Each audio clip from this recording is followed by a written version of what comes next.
One. এখন আমার ব্লগটা স্টার্ট করলাম 7:30 বাজে। কালকে আমার মা হসপিটালে ভর্তি হয়েছে। তা ওই মার ইউরিনটা খুব হচ্ছিল, ইউরিন ইনফেকশন হয়েছে, তার জন্য মা ভর্তি হয়েছে।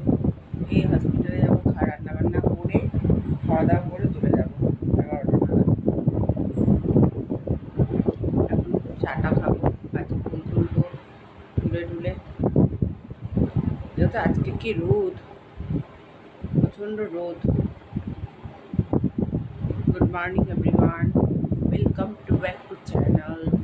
আমার ব্লগটা স্টার্ট করলাম এখন। দেখো আমার শিয়ালদায় দেখেছো কীরকম ভিড় আর কীরকম মেয়েটার জন্যে এখনও অবরোধ করে বেড়াচ্ছে। কী যে হবে ওদের জন্য, ওটা সব ধামাচাপা দিয়ে দিয়েছে। যাই হোক, আমরা আবার খেয়ে দিয়ে আমি এখন বেরোবো, চাটা খাবো, চাটা খেয়ে দিয়ে এখন আমাদের ভাত হয়েছে। এই যে ভাত, এই যে শাক ভাজা, আর এই যে মাছ ভাজা, ইলিশ মাছ ভাজা, তেলাপিয়া মাছ ভাজা, এখানে পটল ভাজা,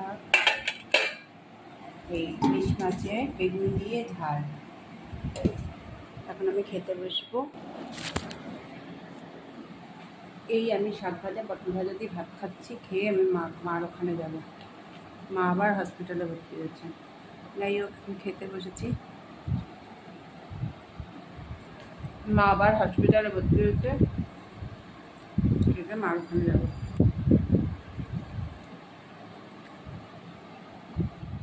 এই আমি এখন বেরোচ্ছি, হসপিটালে যাচ্ছি।